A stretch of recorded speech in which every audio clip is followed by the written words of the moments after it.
Assalamualaikum warahmatullahi wabarakatuh.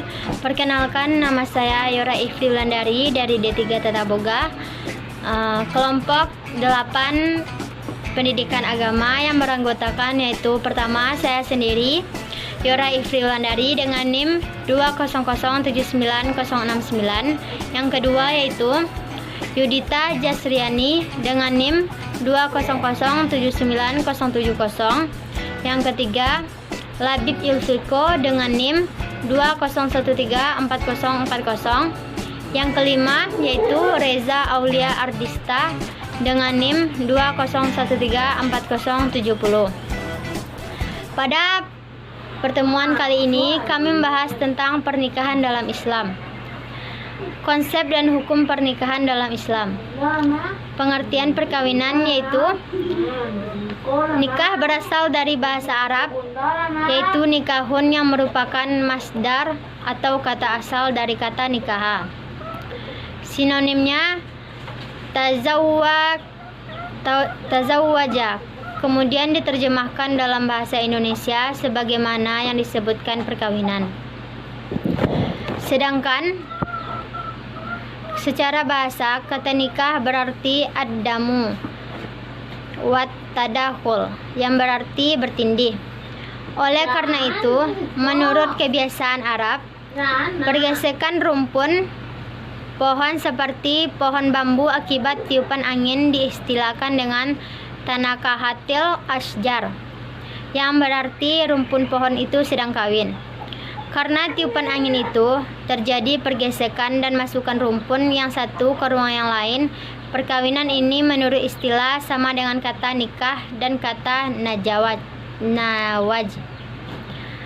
Ulama golongan Syafi'iyah memberikan definisi nikah melihat kepada hakikat dari akad itu bila dihubungkan dengan kehidupan suami istri yang berlaku sesudahnya, yaitu boleh bergaul dengan sebelum akad berlangsung, di antara keduanya tidak boleh bergaul. Sebagaimana di kalangan ulama Syafi'i yang merumuskan pengertian nikah yaitu akad atau perjanjian yang mengandung maksud membolehkan hubungan kelamin dengan menggunakan lafaz nakaha atau zawaja atau yang semakna dengan keduanya. Sejalan dengan pendapat di atas, ulama Hanafiyah juga memberikan definisi sebagai berikut, yang artinya akad ditentukan untuk memberikan hak kepada seorang laki-laki menikmati kesenangan dengan seorang perempuan dengan sengaja.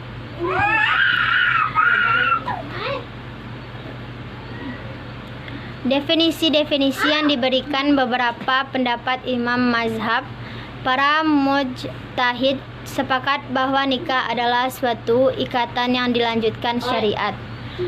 Orang yang sudah berkeinginan untuk menikah dan khawatir terjerumus ke dalam perbuatan zina, sangat dianjurkan untuk melaksanakan nikah. Yang demikian itu adalah lebih utama daripada haji, sholat, jihad, dan puasa sunnah.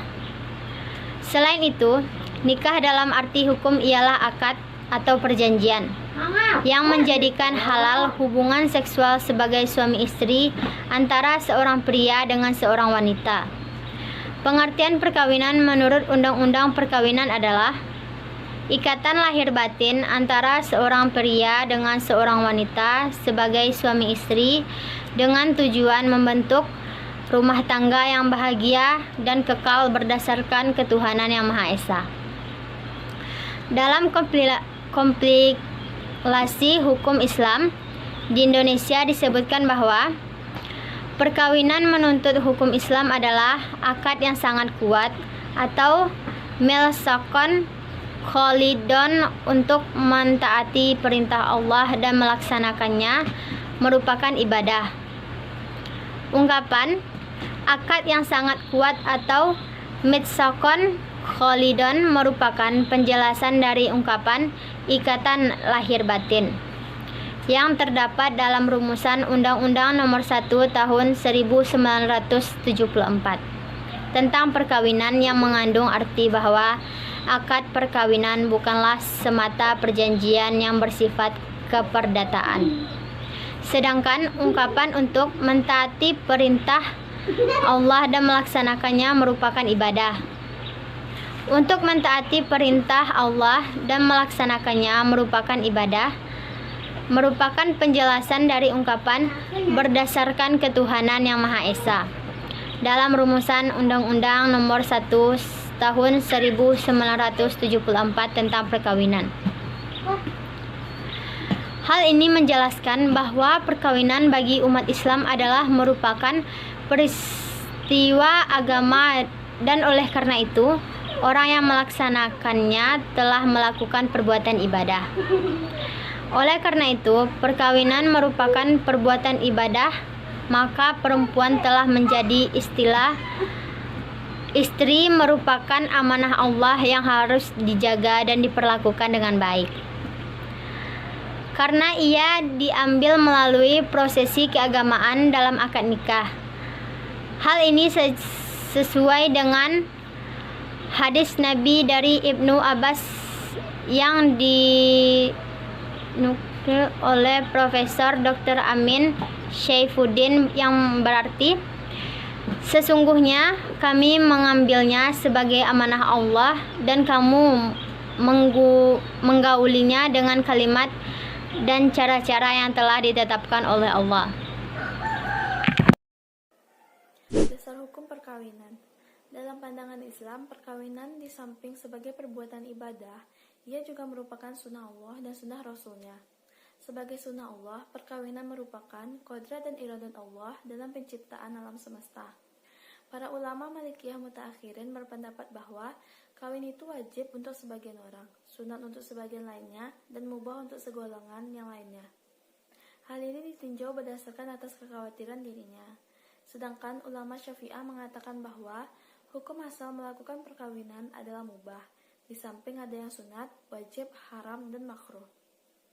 Berkaitan dengan hal tersebut, maka perlu dijelaskan beberapa hukum dilakukannya perkawinan, yaitu yang pertama wajib. Perkawinan berhukum wajib bagi orang yang telah mempunyai kemauan dan kemampuan untuk kawin dan dikhawatirkan akan tergelincir pada perbuatan zina seandainya tidak kawin. Yang kedua, sunat. Perkawinan itu hukumnya sunat menurut pendapat jumhur ulama, yaitu bagi orang yang telah mempunyai kemauan dan kemampuan untuk melangsungkan perkawinan, tetapi kalau tidak kawin tidak dikhawatirkan akan berbuat zina. Yang ketiga, haram bagi orang yang tidak mempunyai keinginan dan tidak mempunyai kemampuan serta tanggung jawab untuk melaksanakan kewajiban-kewajiban dalam rumah tangga, sehingga apabila dalam melangsungkan perkawinan akan terlantarlah diri dan istrinya. Yang keempat, makruh bagi orang yang mempunyai kemampuan untuk melakukan perkawinan juga cukup mempunyai kemampuan untuk menahan diri sehingga tidak memungkinkan dirinya tergelincir berbuat zina sekiranya tidak kawin. Yang kelima, mubah bagi orang yang mempunyai kemampuan untuk melakukannya, tetapi apabila tidak melakukannya tidak khawatir akan berbuat zina, dan apabila melakukannya juga tidak akan menelantarkan istrinya.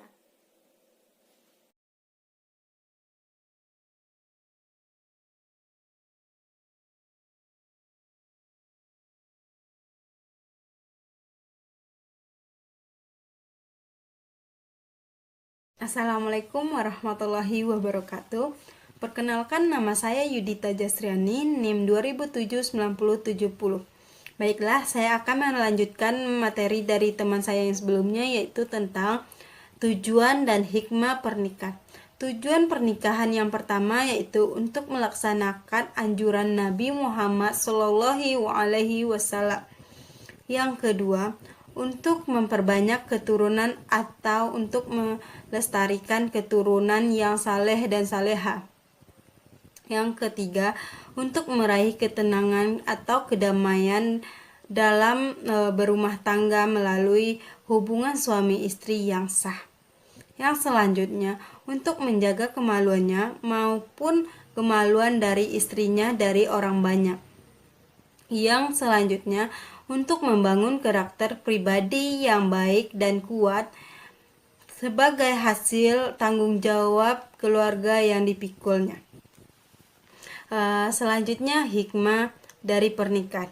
Hikmah dari pernikahan menurut Mustafa Al-Kain dan teman-temannya yaitu ada beberapa. Yang pertama yaitu sunnah para nabi dan rasul. Yang kedua, menikah merupakan sebagai dari tanda kekuasaan Allah. Selanjutnya, menikah merupakan ibadah dan setengah dari agama. Selanjutnya, memenuhi tuntutan fitrah. Selanjutnya, mewujudkan ketenangan jiwa, menetapkan batin. Dan selanjutnya, untuk menghindari dekadansi moral. Dan selanjutnya, mampu membuat wanita melaksanakan tugasnya sesuai dengan tabiat kewanitaan yang diciptakan oleh Allah. Dan terakhir, salah satu jalan untuk menuju atau menjadi kaya. Itulah tujuan dan hikmah dari pernikahan. 3. Bentuk-bentuk penghapusan hubungan pernikahan dalam Islam. 1. Talak. Dalam Islam, salah satu bentuk penghapusan hubungan ikatan perkawinan karena sebab-sebab tertentu yang tidak memungkinkan lagi bagi suami istri meneruskan hidup berumah tangga disebut talak atau talak. Arti talak itu sendiri menurut komplikasi hukum Islam KHI adalah ikrar suami di hadapan pengadilan agama yang menjadi salah satu sebab putusnya perkawinan. Berdasarkan pendapat ulama, maka talak dibagi menjadi beberapa kategori, yakni A. Talak raj'i. Talak raj'i adalah talak yang dijatuhkan oleh suami dan setelah dijatuhkan talak, suami masih memiliki hak untuk rujuk dengan istrinya selama dalam masa iddah. Talak yang pertama disebut talak 1. Sedangkan talak yang diucapkan kedua kalinya disebut talak 2. Talak 1 dan talak 2 dapat digolongkan dalam talak raj'i karena baik setelah talak 1 dan 2 suami masih bisa merujuk istri selama masa iddah. Rajuk yang dimaksud adalah suami dapat kembali tinggal dan menggauli istrinya tanpa harus melakukan akad yang baru dan tanpa menunggu persetujuan sang istri. Rujuk dapat dilakukan dengan mengucapkan kata "saya kembali padamu" di hadapan dua orang saksi istri laki yang adil. B. Talak ba'in.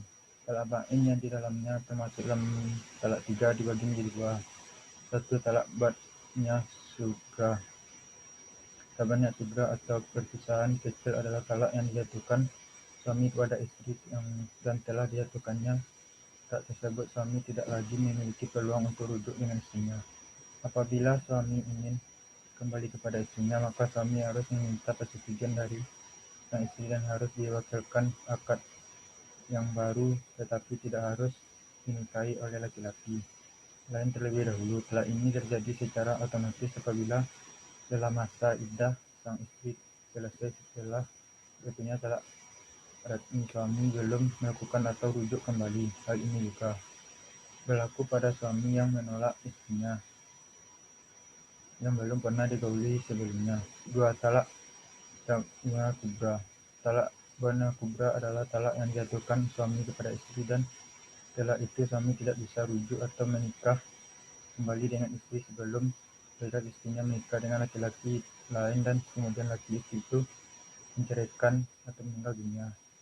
2. Masa iddah. Masa iddah adalah waktu yang berlaku bagi seorang istri yang putus perkawinannya dari bekas suaminya. Waktu tunggu bagi seorang janda ditentukan sebagai berikut.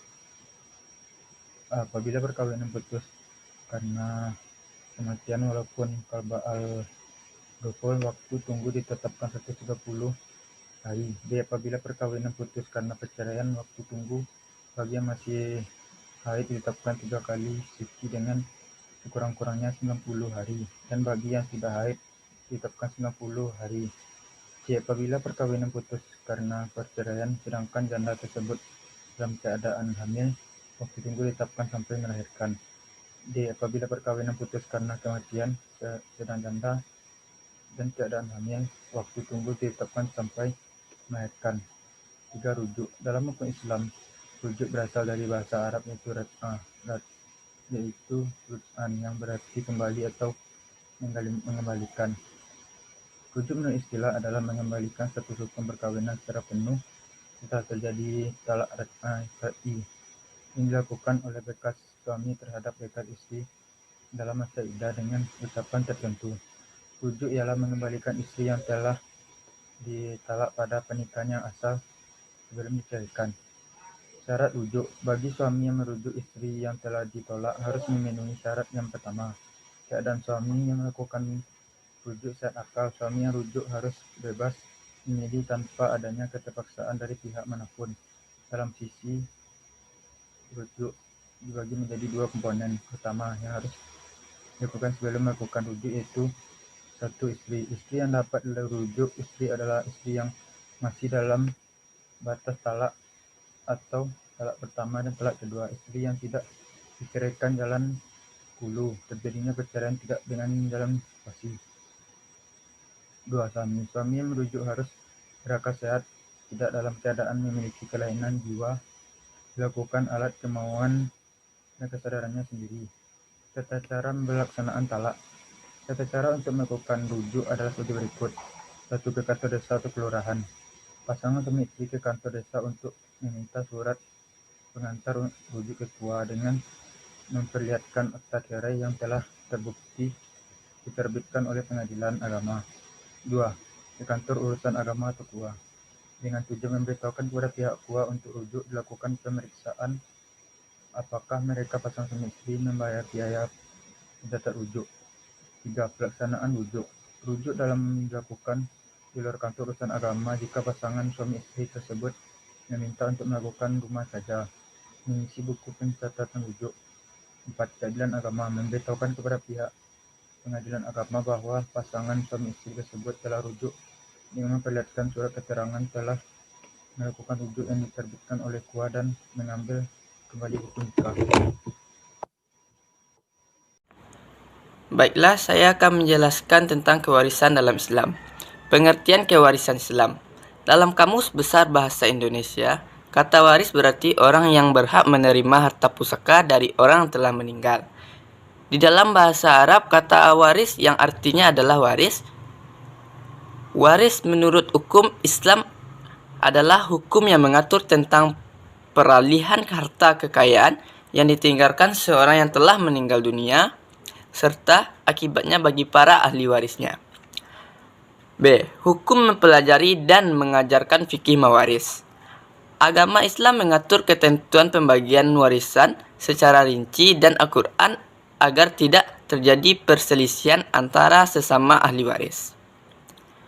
Agama Islam menghendaki dan meletakkan prinsip adil dan keadilan sebagai salah satu sendi pembentukan dan pembinaan masyarakat dapat ditegakkan. Ketentuan tersebut dapat berjalan dengan baik dan efektif apabila tidak ditunjang oleh tenaga para ahli memahami secara mendalam dan dapat melaksanakan ketentuan-ketentuan tersebut dengan baik. Untuk itu, keberadaan orang-orang yang mempelajari hukum ahli waris merupakan keniscayaan. C. Asas-asas hukum kewarisan Islam.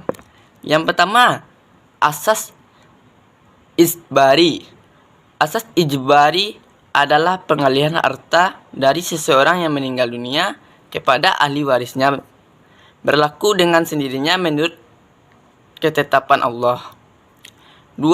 Asas individual. Yang dimaksud asas individual ini adalah setiap ahli waris berhak atas bagian yang didapatkannya tanpa terikat kepada ahli warisnya. Ketiga, asas keadilan berimbang.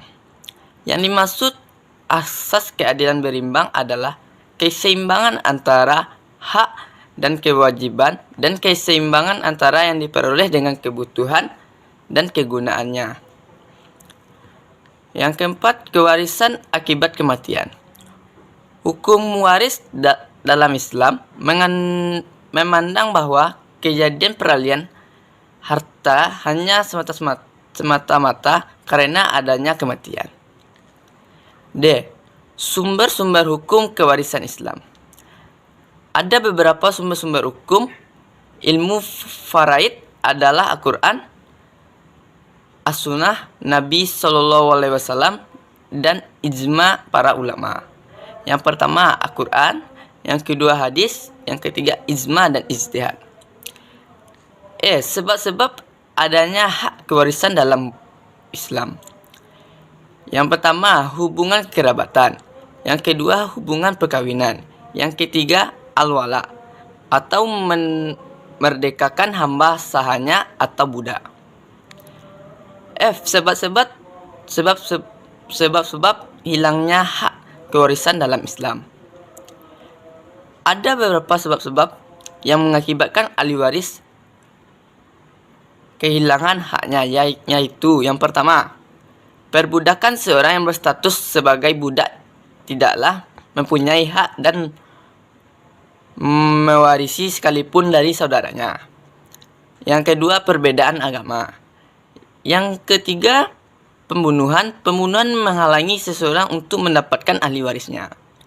Yang keempat, berlainan negara. Yang dimaksud dengan berlainan negara dalam hal ini adalah ibaratnya suatu daerah yang ditempati oleh muwaris dan ahli waris, baik daerah yang berbentuk kesultanan, kerajaan maupun republik.